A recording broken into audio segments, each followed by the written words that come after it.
क्या है आध्यात्म?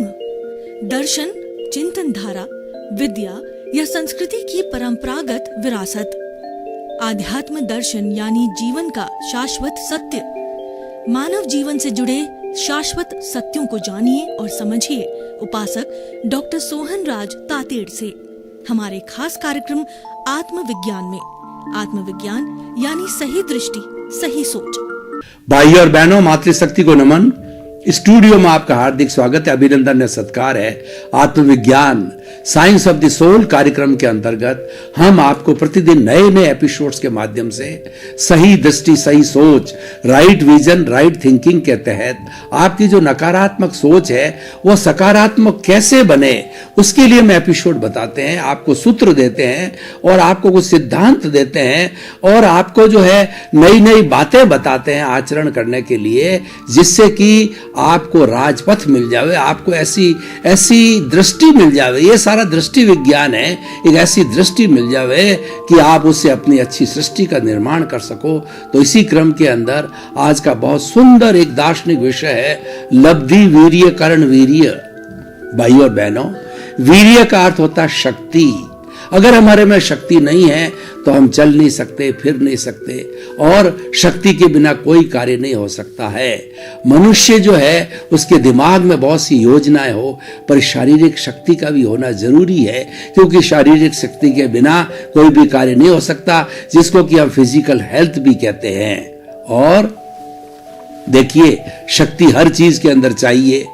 अगर हमारा मोबाइल है, उसके अंदर अगर मान लो चार्जिंग पूरी नहीं है या उसमें स्टोरेज की कमी है, स्टोरेज भी उसकी शक्ति का भाग है, तो हम उसको अधिक जो है उसके अंदर जो है डॉक्यूमेंट्स नहीं डाल सकते हैं, और की चार्जिंग पूरी नहीं है तो हम उसको लंबे समय तक नहीं चला सकते हैं। अगर मान लो किसी भी जो है रेलवे के इंजन के अंदर अगर डीजल नहीं है, उसकी शक्ति नहीं है, या गाड़ी में पेट्रोल नहीं है, या हेलीकॉप्टर या हवाई जहाज के अंदर पेट्रोल नहीं है, तो चल नहीं सकता। ये सब उसकी शक्ति का है। सारा कार्य दुनिया में शक्ति से ही होता है। सारा ब्रह्मांड है शक्ति से ही होता है, जिसको कि एनर्जी कहा जाता है। और ये एनर्जी सारी ब्रह्मांड में स्टोर होती है, और एनर्जी नष्ट नहीं होती है पूरे ब्रह्मांड की।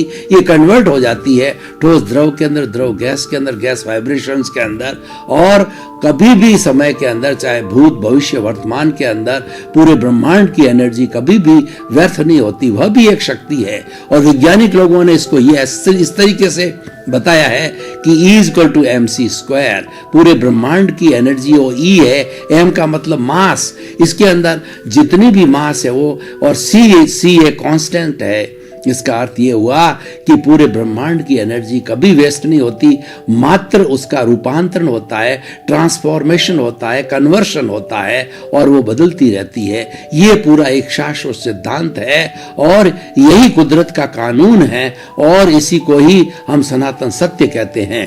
अब देखिए कि शक्ति हम अपने शरीर के हिसाब से शक्ति का महसूस करते हैं, तो लब्धि वीर्य आत्मा की शक्ति को कहते हैं, और करण वीर्य है शरीर की शक्ति को कहते हैं। पहले हम करण वीर्य लेते हैं। करण वीर्य जब पैदा होता है तो हमारे मन, वचन, काया जो है, तीन ये मुख्य भाग है कोई भी कार्य करने के। मन के द्वारा हम चिंतन करते हैं वर्तमान का, और भूतकाल का जो है हम स्मृति करते हैं, और भविष्य काल की हम कल्पना करते हैं, और वचन के द्वारा हम बोल करके समाज में इंटरेक्शन करते हैं। सारे कार्य होते हैं वो वचन के द्वारा होते हैं, भाषा के द्वारा होते हैं, और हमारे शरीर के द्वारा कोई भी कार्य है वो शरीर के द्वारा संचालित होता है। चाहे जो हमारा दुकान चलाने का हो, प्रवचन देने का हो, गृहिणी को कार्य करने का हो, या इंजीनियर, चार्टर्ड अकाउंटेंट, कोई भी व्यक्ति कार्य करता है तो शरीर के माध्यम से होता है। तो शरीर को चलाने के लिए हमें एनर्जी की आवश्यकता होती है, जिसको हम करण वीर्य कहते हैं। ये करण वीर्य जो है, इसको हम विटालिटी भी बोल सकते हैं। ये विटालिटी चार चीजों से पैदा होती है: भोजन, पानी और अग्नि, सूर्य की अग्नि और जठरा अग्नि वगैरह। और उसके बाद के अंदर जो हमारी प्राण वायु ऑक्सीजन, चारों के मिश्रण से, चारों के मिलने से जो है विटालिटी बनती है। और ये इसको प्राण ऊर्जा भी कहते हैं। इस प्राण ऊर्जा का केंद्र हमारा नाभि है, तेजस केंद्र है, वहां पर प्राण ऊर्जा का स्टोरेज होता है और वहीं से प्राण ऊर्जा पूरे शरीर को मिलती है। और इस प्राण ऊर्जा का हम किस तरीके से व्यय करते हैं, ये मुख्य बात होती है।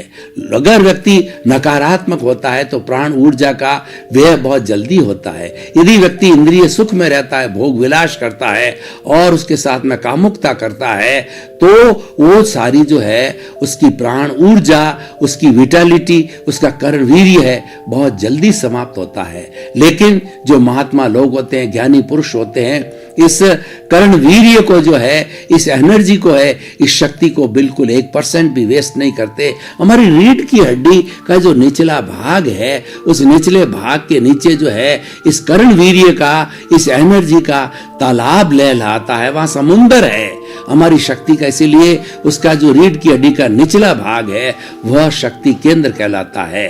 तो महात्मा लोग होते हैं, वो जिस तरीके से हमारा एक ब्लैडर होता है, जो हमारा ब्लड प्रेशर नापने का इंस्ट्रूमेंट होता है, उसके अंदर जो ब्लैडर होता है, उस जैसे वो ब्लैडर हमारे गुदा है, उसको ब्लैडर मानिए। और उसको जब दबाया जाता है तो दबाने से क्या होता है, जिस तरीके से हमारे जो है वो इसके बैरोमीटर के अंदर या हमारे जो है ब्लड प्रेशर के नापने के अंदर पारा ऊपर उठता है, उसी तरीके से, ठीक उसी तरह से हमारी रीढ़ की हड्डी के अंदर एक सफेद धागा होता है जिसको स्पाइनल कॉर्ड कहते हैं। तो वो एनर्जी वो अपने गुदा को दबा करके और श्वास के भरने के साथ में उस एनर्जी को उठाते हैं और उसके साथ के अंदर ये इस गति से वो इस जो धागा है हमारा, जो स्पाइनल कॉर्ड है, उसके माध्यम से इस सहस्त्र सार के अंदर इकट्ठा करते हैं और श्वास को छोड़ते हैं और फिर उसी रास्ते से वापस जो है वह शक्ति केंद्र पर जाते हैं और बार बार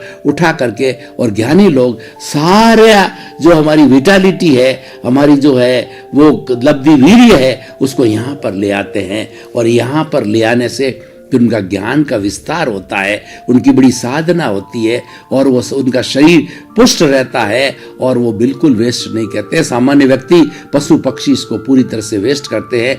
इस शक्ति को उठाने को हम कुंडलिनी जागरण भी कहते हैं या अंतर यात्रा भी कहते हैं। अगर समय रहा तो हम इसका प्रयोग भी आपको करके बताएंगे, क्योंकि ये हमारा जो आत्मविज्ञान कार्यक्रम है, ये थ्योरी और एक्शन दोनों के साथ चलता है। पहले हम किसी चीज की थ्योरी बताते हैं, फिर उसका एक्शन यानी प्रैक्टिकल करके बताते हैं, ताकि वह पूरा सिद्धांत होलिस्टिक हो जाता है। जबकि एक्शन रूप में प्रैक्टिकल करके नहीं कराया जाता, विधि नहीं बताई जाती है, कारण के साथ में निवारण नहीं बताया जाता है, तब कोई भी सिद्धांत होलिस्टिक नहीं होता है। तो ये सारा कर्ण वीर्य है, हमारे शरीर की शक्ति है और शरीर के लिए काम करता है। और शरीर के लिए कहा गया है, शरीर माध्यम खलु धर्म साधनम। मनुष्य जीवन जो मिला है हमें बहुत दुर्लभ है और इस दुर्लभ जीवन का उपयोग जो है हमें अपने स्वरूप की खोज के अंदर लगाना चाहिए। इसीलिए ईश्वर ने हमें भेजा है और यही हमारे जीवन का सिद्धांत है, यही हमारे जीवन का जो मुख्य लक्ष्य है। अपने स्वरूप को जानो, सेल्फ रियलाइजेशन करो, इंट्रोस्पेक्शन करो, स्वनिरीक्षण करो, स्वाध्याय करो, स्वपरीक्षण करो, अपने आप को जानो। सबसे कठिन काम दुनिया में है वो अपने आप को जानना है। हम बाहरी दुनिया को बहुत जानते हैं, पूरे विश्व को जानते हैं, गूगल खोल के बैठते हैं और हम अहंकार करने लग जाते हैं कि मैंने सब कुछ जान लिया, लेकिन हम अपने को 1% भी नहीं जानते हैं और हम दूसरे को अपनी गज से नापते हैं और अपने को दूसरे की गज से नापते हैं। यह भी बड़ी विडंबना है। यानी मैं कौन हूं, मैं कहां से आया हूं और मुझे कहां जाना है, इन 3 प्रश्नों का जवाब है वो हमें पूरे हमारे भीतर विराजमान प्रभु से प्राप्त करना चाहिए। और प्रभु जो विराजमान है वो मूल रूप के अंदर, मुक्त रूप में, वो केवल जो अनंत ज्ञान, अनंत दर्शन, अनंत शक्ति, अनंत सुख का धाम है, उसकी हमें प्राप्ति करनी है। ये हमारे जीवन का लक्ष्य है और हमारे उस कर्ण वीर्य को जो है उसी में लगाना चाहिए, क्योंकि ये शरीर के माध्यम से ही हम इस आत्मा को मुक्त कर सकते हैं। क्योंकि ये शरीर जो है पूर्व जन्म के अंदर जैसे जैसे भाव कर्म किए हैं, इस जीवन के अंदर वो द्रव्य कर्म के रूप में आते हैं और जीवन पर भोगता रहता है। ये जड़ अपना कार्य करता है और ये तो करता रहेगा, क्योंकि पीछे से लेकर के आया है। हमें उसकी चिंता नहीं करनी है, हमें उसके ऊपर ध्यान नहीं देना है। हमारा सारा फोकस, हमारा सारा ध्यान जो है, जिसको हम पुरुषार्थ कहते हैं, ज्ञान लेने के बाद व्यक्ति पुरुष बन जाता है, उसको पुरुषार्थ करना चाहिए। पुरुषार्थ सेल्फ रियलाइजेशन में, पुरुषार्थ जो है मैं कौन हूं उसकी जानकारी करने के अंदर है। और जो हमें ये हर वक्त जानकारी में रहना चाहिए कि मैं तो मूल रूप में शुद्ध आत्मा हूं और ये शरीर है वो जड़ है और मैं तो चेतन हूं। ये शरीर नाशवान है और मैं शाश्वत हूं और हम दोनों अलग अलग हैं और ये शरीर तो जाने वाला है, पर मैं तो हमेशा हर युग के अंदर हर समय में रहने वाला वो शाश्वत तत्व हूं। उसका रियलाइजेशन करना, और मनुष्य सबसे ज्यादा रियलाइजेशन कर सकता है। मनुष्य स्वनिरीक्षण सबसे ज्यादा कर सकता है, क्योंकि उसके पास में विकसित इंद्रियां हैं, विकसित मन है, विकसित बुद्धि है, विकसित चित्त है और विकसित प्रज्ञा है, विकसित जो है अवचेतन मन है जिसको हम सबकॉन्शियस माइंड कहते हैं, और विकसित आत्मा है। मनुष्य की आत्मा सब प्राणियों के बनिस्पत सबसे ज्यादा विकसित होती है। तभी ऐसा कहा जाता है केवल मनुष्य एक ऐसा प्राणी है जो ही मुक्ति को जा सकता है, दूसरे प्राणी मुक्ति को नहीं जा सकते। उनको इस मनुष्य जीवन के अंदर आना ही पड़ेगा, इसीलिए मनुष्य जीवन बहुत दुर्लभ बताया गया है। ये सारा करण वीर्य के संबंधी है। अब हम लब्धि वीर्य की तरफ जाते हैं। लब्धि वीर्य मतलब आत्मा की शक्ति।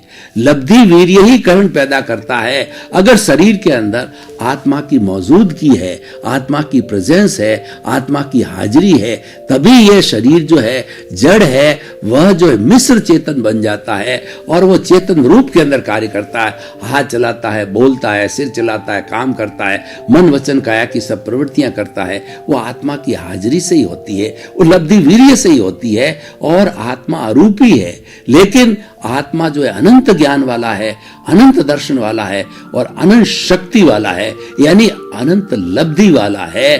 तो उस लब्धि के कारण ही हमारा ये शरीर चलता है। उस लब्धि को हमें पहचानना है। जो है हमारी जो लब्धि वीर्य है उसकी पहचान करना है, और वो अनंत है।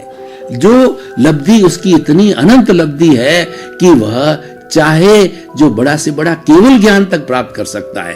लब्धि वीर्य के जरिए जब हमारी आत्मा, ये हम चिंतन करने लग जाते हैं कि मैं शुद्ध आत्मा हूं, मैं तो ज्ञाता हूं और दृष्टा हूं, भेद विज्ञान करते हैं। शरीर अलग है, मैं अलग हूं। शरीर तो पीछे से कर्म लेकर के आया है, इसलिए उसको वो कमिटेड है, उसको भुगतना ही पड़ेगा और वो भुगतता रहेगा। उसके साथ अटैच मत होइए, उसके साथ मत जुड़िए। हम ये लब्धि वीर्य की बात कर रहे थे। लब्धि वीर्य होता है वो आत्मा की शक्ति को बोलते हैं। आत्मा की शक्ति का व्यय क्यों होता है?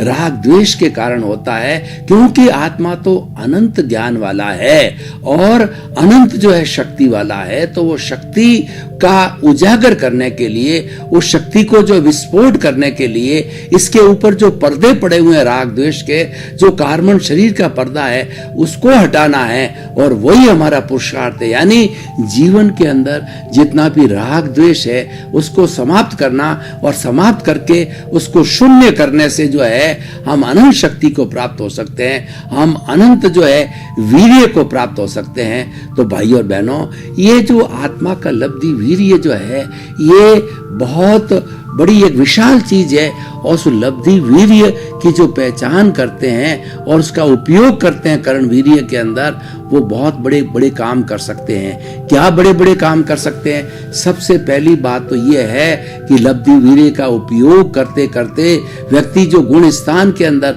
आगे बढ़ता बढ़ता और जो है हमारा राग द्वेष कार्बन शरीर है इसको घटाता घटाता, जिसको कि भगवान ने निर्जरा कहा है, निर्जरा को धर्म बताया गया है, इसको घटाता घटाता जो है वो आगे बढ़ता है और उसके बाद के अंदर अवधि ज्ञान को प्राप्त कर सकता है, मन प्रयोग ज्ञान को प्राप्त कर सकता है, और भी आगे बढ़ता है तो केवल ज्ञान को प्राप्त कर सकता है।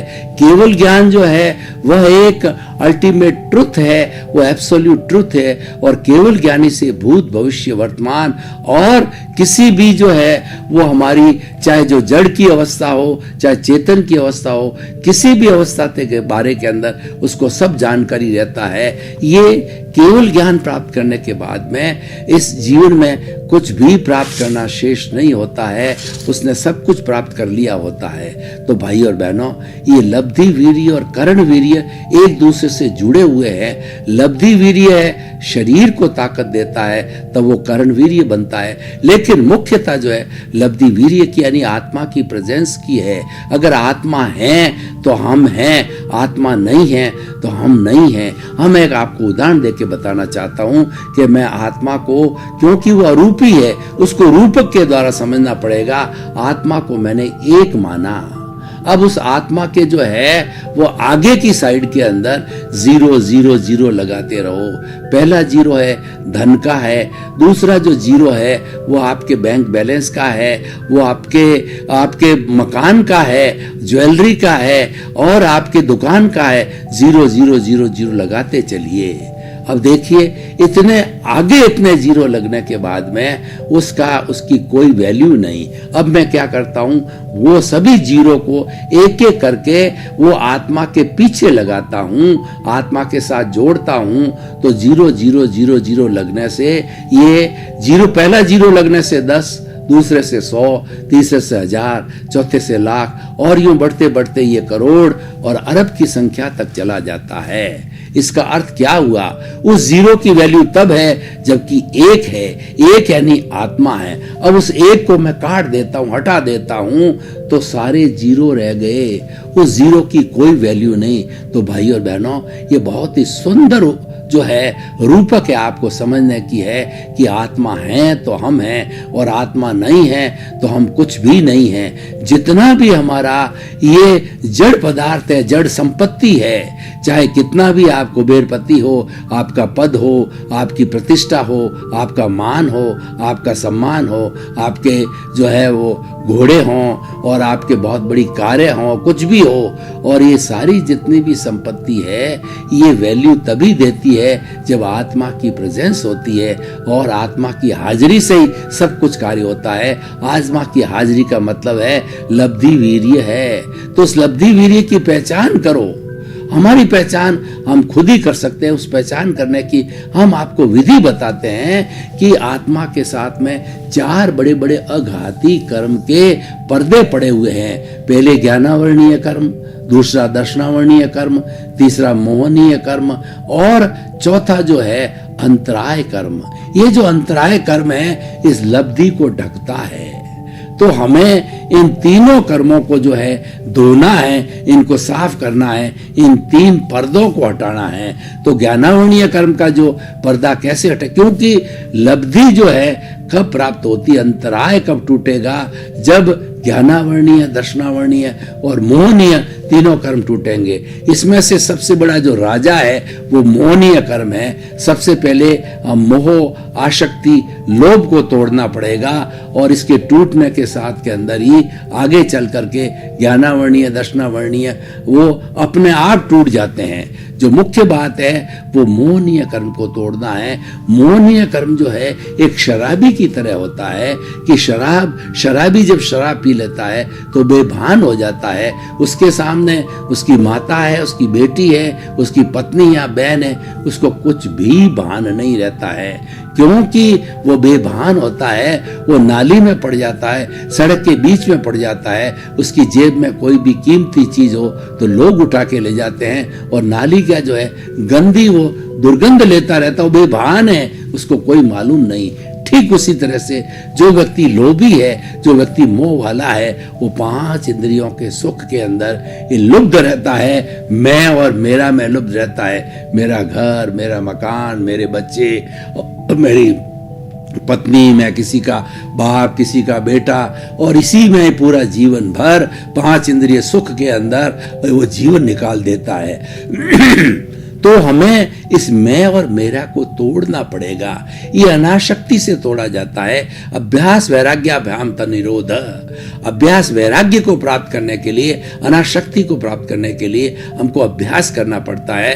तब ये जो है मोहनीय कर्म टूटता है, और मोहनीय कर्म जब टूट जाता है तो व्यक्ति 12वें गुण स्थान क्षीण मोह की अवस्था के अंदर चला जाता है। फिर मोहनीय कर्म सेनापति जब टूट गया तो सेना को बिखरने में कोई समय नहीं लगता है। तो उसके साथ वाले दूसरे ज्ञानावर्णीय और दर्शनावर्णीय कर्म है। ज्ञानावर्णीय कर्म जो है एक ज्ञान के पर्दे के रूप में आंख पे पट्टी बांधने के समान है। आंख पर जो पट्टी बांध दी जाती तो कुछ भी दिखाई नहीं देता है, उस तरीके से ज्ञानावर्णीय कर्म जो है वो अपने आप जो है टूटने लगता है। दर्शनावर्णीय कर्म एक पुजारी की तरह होता है कि भगवान के ऊपर जो मंदिर है उसमें पर्दा लगा हुआ है और भगवान के दर्शन नहीं होने लेते, तो भीतर प्रभु बैठा है। उसके प्रति भक्ति, उसके प्रति दर्शन, उसके प्रति श्रद्धा जो है जागृत नहीं होने देता। दर्शनावर्णीय कर्म उसको हटा दिया जाता है तो वो भीतर विराजमान प्रभु के सेल्फ रियलाइजेशन के जो हमको दर्शन होने लग जाते हैं। तो इसलिए भाई और बहनों,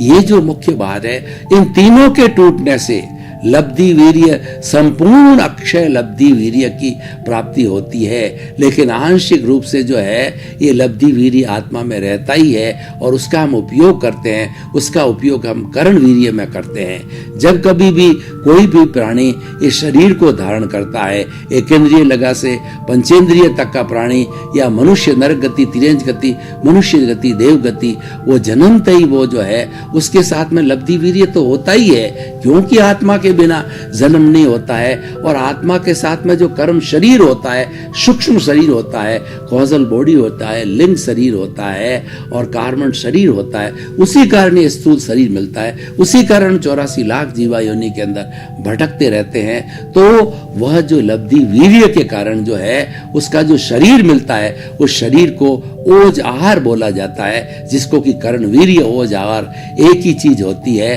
तो ओज आहार जीवन भर तक जो है वो हमारा लब्धि वीर्य जो आत्मा की शक्ति है वो हमारे शरीर को देते हैं। और बाद में जो है हम इसको और एकत्रित करते रहते हैं, विटालिटी जो मैंने बताया उसके माध्यम से। तो भाई और बहनों, आज का ये जो हमारा टॉपिक है, आज का जो हमारा ये प्रसंग है, बहुत ही सुंदर प्रसंग है कि हमें दोनों तरह की शक्ति को पहचानना है और इस शक्ति का व्यय नहीं करना है। अब देखिए, इस एपिसोड को जो है मैं आज वो सबके सामने खुला करता हूँ, ओपन टू द सेशन करता हूँ, और ये जानकारी करना चाहते हैं इस टॉपिक को अगर जनता के सामने रखा जाता है तो व्यक्ति को क्या फायदा होगा, समाज को क्या फायदा होगा, इसकी क्या सोशल यूटिलिटी है, इसकी क्या प्रासंगिकता है, क्या इसकी रिलीवेंस है। तो मैं कहना चाहता हूं कि दोनों तरह की शक्ति को प्राप्त करके व्यक्ति एक शक्ति का जो है क्षय नहीं करेगा, इसकी बचत करने लग जाएगा। और जब ये शक्ति बचत होगी तो उसका सदुपयोग होगा। व्यक्ति जो है अज्ञान के वशीभूत होकर के, राग द्वेष के वशीभूत होकर के व्यर्थ में ही जो है लब्धि वीर्य और करण वीर्य को समाप्त करता है। करण वीर्य से शरीर क्षय होता है और लब्धि वीर्य से नए कॉज डाल करके कॉजल बॉडी को, उसका घनत्व बढ़ाता है, कॉजल बॉडी का जो वॉल्यूम बढ़ाता है, तो वह जो है उसका लब्धि वीर्य का व्यय हो जाता है, करण वीर्य का व्यय होता है। तो इस एपिसोड से हमको क्या शिक्षा लेनी है कि हमें सदुपयोग करके लब्धि वीर्य और करण वीर्य का 1% भी जो है उसका वेस्टेज नहीं करना है। हमारा जो है करण वीर्य का जो है सदुपयोग क्या होता है कि हम आत्मचिंतन करें, हम परोपकार करें, हम लोगों की सेवा करें, हम स्वाध्याय करें, हम आत्मचिंतन करें और अच्छे अच्छे कार्य करें, तो ये करण वीर्य का उपयोग हो गया। और करण वीर्य को देने वाला जो लब्धि वीर्य है, उस लब्धि वीर्य का होता है सेल्फ रियलाइजेशन करना। हमें हर वक्त ये प्रतीति में रहना चाहिए, 100% प्रतीति में, कि मैं तो शुद्ध आत्मा हूँ, मैं तो ज्ञाता हूँ, मैं तो दृष्टा हूँ, मैं तो जानने वाला हूँ, मैं तो देखने वाला हूँ, मैं तो अरूपी हूँ। ये जो आत्मा है बिल्कुल निष्क्रिय है। भाई और बहनों, आपका बहुत बहुत धन्यवाद। आप आत्मविज्ञान कार्यक्रम बराबर देख रहे हो, आप इसको देखते रहिए। इसके अंदर आपको जीवन निर्माण के बड़े बड़े सूत्र मिलेंगे, जीवन निर्माण की बड़ी बड़ी शिक्षा मिलेगी। उसको आप जीवन में धारण करेंगे तो आपका जीवन आनंदमय होगा, मंगलमय होगा, सुखमय होगा और मोक्षमय होगा। और जब आप अच्छे होंगे तो समाज अच्छा होगा, विश्व अच्छा होगा। हमारा लक्ष्य यही है, सर्वे भवन्तु सुखिनः सर्वे भवन्तु निरामया। इसी क्रम में आपका जीवन आनंदमय हो, मंगलमय हो। आपके प्रति शुभकामना, मंगल। आत्मविज्ञान में आत्मविज्ञान यानी सही दृष्टि, सही सोच।